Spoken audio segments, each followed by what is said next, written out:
Hi Santosh. Hi. Many many more. Excuse me, first wishes నా కావ్యే చెప్పాలి, అందుకే వెయిటింగ్ అమ్మా.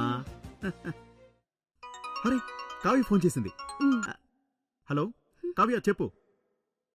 Hello hello hello hello. Hey మళ్ళీ తనే చేసింది. Hello hello.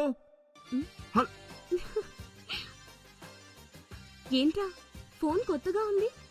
కొని 2 రోజులైంది, ఇప్పటికి 3 ఫోన్లు కొన్నాను. సరే నువ్వేం టెన్షన్ పడకు. ఇప్పుడు మన గోదావరి కన్ని లక్ష్మీనగర్ సెల్ బజార్ లో అన్ని రకాల ఒరిజినల్ బ్రాండ్ మొబైల్స్ మంచి రీజనబుల్ రేట్స్ తో మంచి సర్వీస్ నిస్తున్నారు. పద మొబైల్ కొందాం. Cell bazaar the mobile shoppe, Lakshminagar, Godavarikhani. Phone number 9550329222.